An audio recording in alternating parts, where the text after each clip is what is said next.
The phone on the nightstand buzzed with an incoming call. Sarah lifted her head from the pillow, half expecting it to be her husband Mark, home from his shift at the fire station. It was late, but he sometimes forgot his keys and had to let himself in through the back door. She reached out to silence the insistent buzzing, the caller ID flashing an unknown number. She considered ignoring it, but something about the persistent ringing made her curious. She brought the phone to her ear. A cold dread seeped into her bones. There was no greeting, only a raspy voice that sent shivers down her spine. "Sarah," it whispered, "we need to talk." Her heart pounded against her ribs like a trapped bird. Who was this? Why did they know her name? The line crackled with what sounded like a forced breath. "Remember the bridge, don't you?"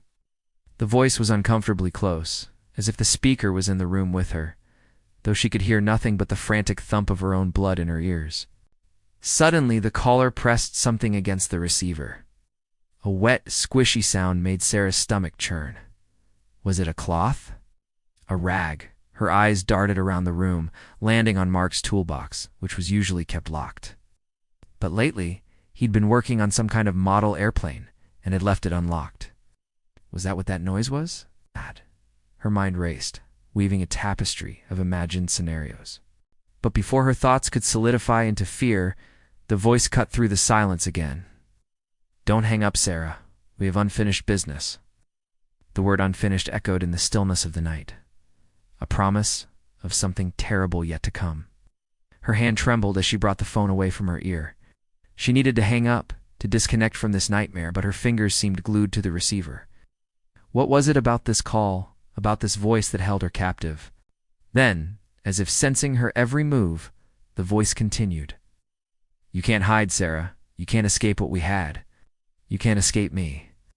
With each word, the voice seemed to slither closer, coiling around her sanity. That was it. She yanked the receiver off the hook, flinging it onto the bed. Tears streamed down her face, mingling with goosebumps that erupted across her skin. The call ended abruptly, leaving behind a deafening silence that screamed with the echo of the caller's words. But it wasn't over. Sarah knew it wouldn't be.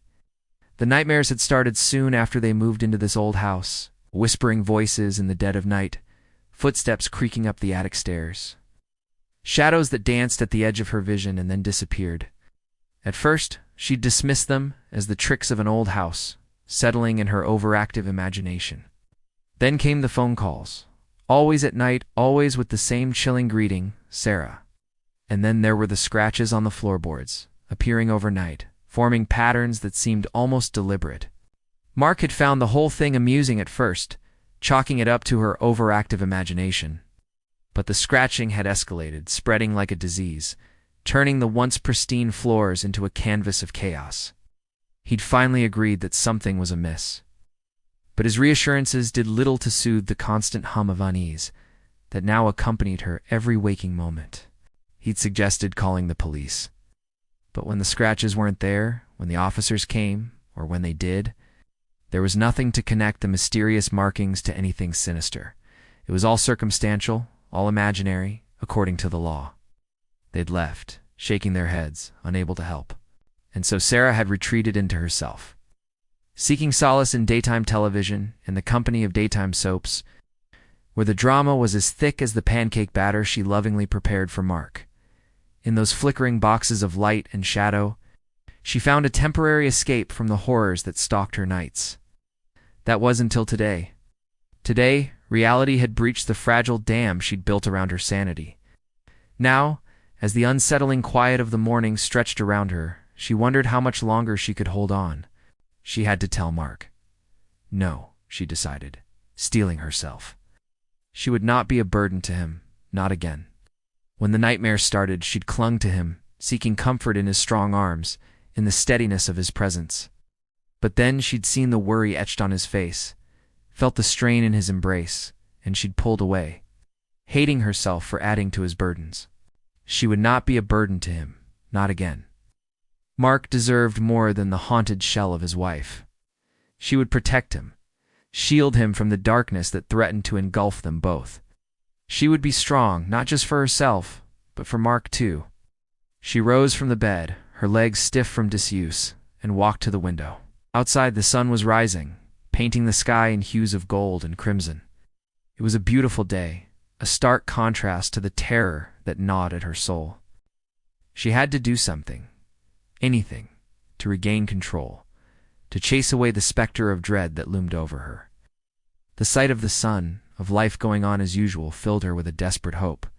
She would not succumb to this nightmare. She would fight for her sanity, for her marriage, for her life. She turned away from the window, her gaze falling on the phone lying on the nightstand. Should she call the police again? Would they believe her if she told them about the scratches, about the voices, about the feeling that someone, something, was watching her, waiting for her to turn her back so it could strike? No, they wouldn't. She sighed, knowing that they wouldn't. Then she noticed something, a tiny scratch on the surface of the table, almost invisible. It was new, she realized, with a jolt, and it looked oddly familiar. With shaking hands, she dialed 911. Her voice, when she spoke, was surprisingly steady. "Hello, operator. I need to report a crime." She paused, listening intently as the operator asked the necessary questions. When she finished speaking, the line went silent. She could hear the scratching again, closer now, accompanied by a soft, wet sound. The scratching grew louder, more frantic, as if something was being dragged across the floor. Sarah spun around, her eyes wide with terror. There in the corner of the room she saw it. A dark shape was taking form, growing larger, more defined. It moved closer, its form solidifying into something she knew with a sickening certainty. It was a woman. Ash. A woman she recognized with a surge of horrified realization. It was her, or rather it was the specter of her, a ghastly mockery wearing her skin. But it wasn't just her features that were familiar. It was also the scratching, the wet sound. Sarah's gaze fell to the floor, to the scratches that now formed a clear path leading directly to the creature in the corner. She understood, with a bone-chilling certainty, the voice on the phone, the scratches, the nightmares. It was all her. Yeah. Or rather, it was what she had become. The creature lunged, its long, sharp nails glinting in the dim light. She could feel its hot, fetid breath on her skin, smell the rot that permeated its being.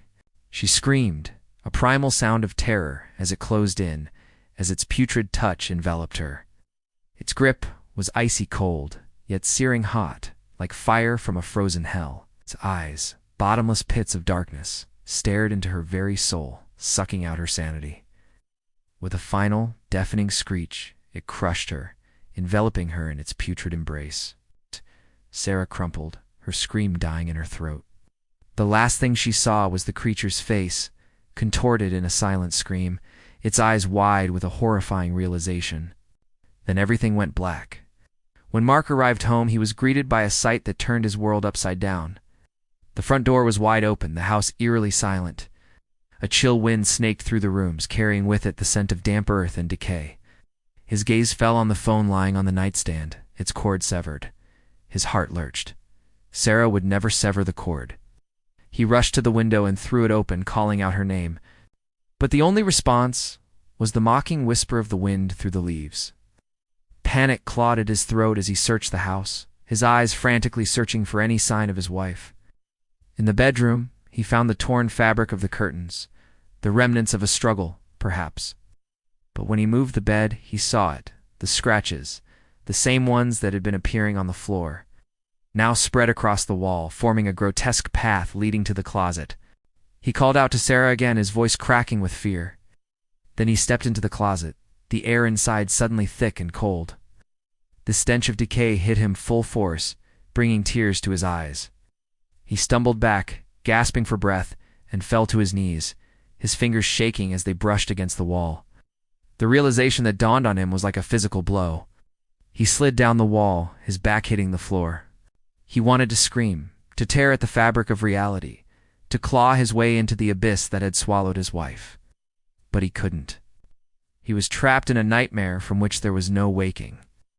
And in the silence of that nightmare, he heard it, the voice that had haunted his wife, the voice that now echoed in his own despair. "You can't hide, Mark, not from what we had, not from me." And with that final, chilling promise, it was as if the world itself had turned its back on him, leaving him alone in the echoing chamber of his grief.